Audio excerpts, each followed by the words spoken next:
نو د مسلمان د پاره او د ایمان د پاره لوی سیز حیا ده چې مسلمان کې حیا وي نو د دنه به الله حیا کوي. د الله حیا څه ته وایي؟ د الله حیا دې ته وایي چې الله بدل عذاب نه ورکوي. د الله حیا عذاب نه ورکول دي. د الله حیا دار چې دې به ملامت کوي نه. د الله حیا دار چې دله به تکلیف نه ورکوي. نو حیا ډېر زیات قیمتي سیز دی زمانو. سړی کې به هم حیا وي، په ښځه کې به هم حیا وي، الک کې به هم حیا وي، جینۍ کې به هم حیا وي.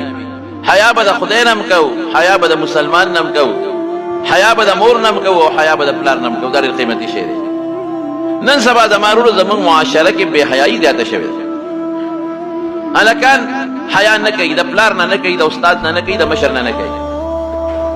جنکۍ حیا نه کوي، د مور نه نه کوي، د پلار نه نه کوي، د عام مخلوق نه نه کوي.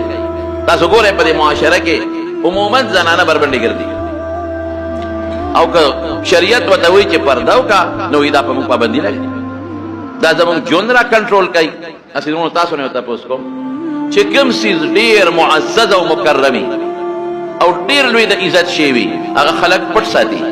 هیره د هیره او قیمتي هیره ده نو هغه هیره څوک په کولا او لاس کې په بازارونو کې نه ګرځي. هغې نه رومال ته وکړي، ډبي کې بنده کړي، الماره کې بنده کړي او مضبوط سیف ګرنده ورته ووایي چې دا محفوظ پرته وي. قیمتي شی دی. دغه رنګې د سرو زرو نور څیزونه دي، پیسې دي، دولت دی.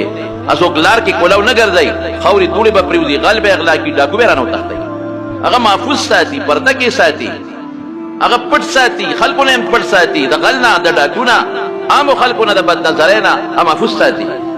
او چې کوم شي د ډېر قیمت شي ني او معمولي شي وي هغه څوک پټ نه ساتي. په کور کې مثال په طور منګې پروت دی، کوزه پرته ده، نو خو د 1500 روپو شی دی که نه. چې څوک اوبه پکې راوړي نو پټ پټ نه کولا به ترخ کې نیولي. په کور کې هم کولا او جومات کې هم پرته وي. ولې نه غل تښتوي نه پې نظر لګي. څه قیمتي شی نه دی. نو شریعت چې ښځې ته وایي پرده وکړه او ځان پرده کې پټ کړی، هیره ترې جوړه کړې ده.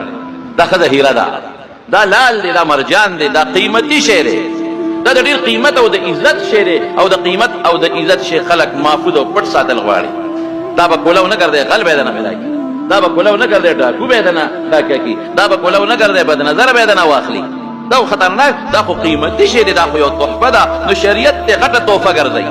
شریعت د دې زنانه نه یو هیره جوړه کړې ده، یو د سرو زرو یو مضبوط شی دی جوړ کړی دی، یو قیمتي شی دی جوړ کړی دی. نو قیمتي شی خلک په بکسونو په دغه کې پټ ساتي خلک چې دا څوک ګډوډ نه کړي، څوک په غلط نظر ورته ونه ګوري. نو دی ته جوړه کړې ده. او یورپ څه وایي؟ هغه د منګې او کوزه جوړه کړې ده. هېڅ پروا نشته.